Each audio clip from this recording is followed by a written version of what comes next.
Pada kelas 10, kalian sudah mempelajari tentang kerajaan Hindu-Buddha di Indonesia. Di kelas 11 ini, kalian juga akan mempelajari tentang kerajaan Hindu-Buddha. Namun, yang membedakannya ialah pada kelas 11 ini, pembahasan kerajaan Hindu-Buddha tersebut difokuskan pada kerajaan-kerajaan yang memiliki karakteristik maritim. Mungkin, kita akan bertanya, apa itu maritim? Apa itu kerajaan maritim? Dan apa itu kerajaan maritim Hindu-Buddha di Indonesia? Pertanyaan-pertanyaan tersebut akan dijawab melalui video kali ini. Yuk, disimak. Kerajaan, dalam Kamus Besar Bahasa Indonesia, memiliki arti, bentuk pemerintahan yang dikepalai raja. Nama lain sistem kerajaan yaitu monarki. Negara yang menerapkan sistem kerajaan atau monarki, pemimpin tertingginya ada yang menyebutnya sebagai raja, rakai, seperti dalam kerajaan Mataram kuno, sultan. Pada kerajaan Islam, king, queen, dan sebagainya. Pada masa sekarang, beberapa negara di dunia masih menerapkan sistem kerajaan, seperti Brunei Darussalam, Inggris, Thailand, Malaysia, Belanda dan sebagainya. Pada masa sekarang, Indonesia adalah negara republik yang menjalankan pemerintahan dari rakyat, oleh rakyat dan untuk rakyat. Setiap 5 tahun sekali, Indonesia mengadakan pemilihan presiden ataupun kepala daerah. Pada masa praaksara, Indonesia juga tidak mengenal sistem kerajaan.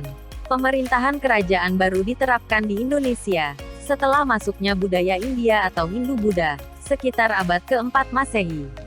Adapun kerajaan tertua, atau pertama-tama di Indonesia, ialah Kutai di Kalimantan, dan Tarumanegara di Jawa bagian barat.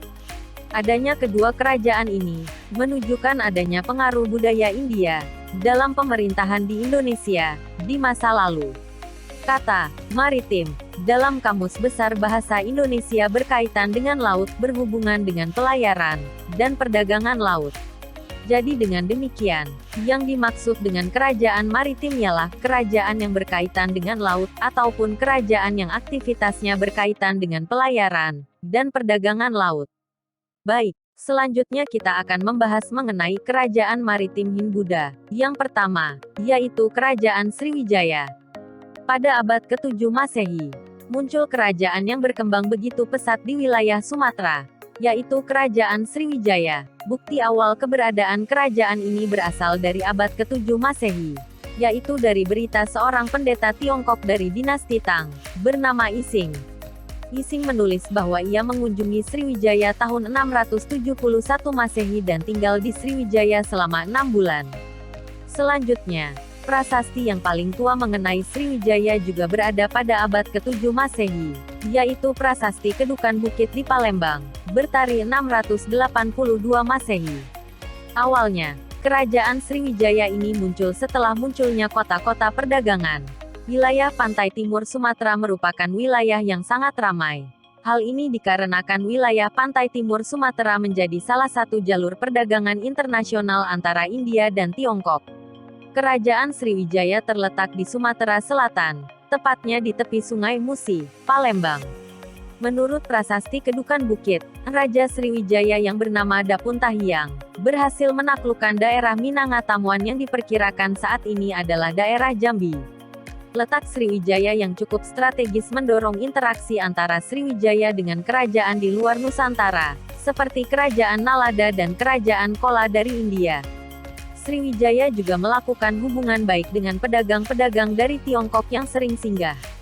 Perluasan daerah kekuasaan ini, mendorong perekonomian kerajaan menjadi maju. Selain Dapun Tahiang, Sriwijaya pernah dipimpin oleh Raja Balaputra Dewa yang merupakan keturunan dinasti Shailendra Kerajaan Mataram kuno di Jawa.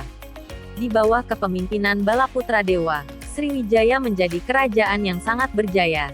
Pada abad ke-7 Masehi, Kerajaan Sriwijaya berhasil menguasai jalur perdagangan di Selat Sunda, Selat Malaka, Selat Bangka, dan Laut Jawa. Kemunduran pengaruh Sriwijaya terhadap daerah bawahannya mulai menyusut dikarenakan beberapa peperangan di antaranya tahun 1025 serangan Rajendra Chola ke-1 dari Coromandel, India. Selanjutnya tahun 1183 kekuasaan Sriwijaya di bawah kendali Kerajaan Dharmasraya. Setelah keruntuhannya, kerajaan ini terlupakan, dan keberadaannya baru diketahui kembali lewat publikasi tahun 1918 dari sejarawan Prancis yaitu Coedes.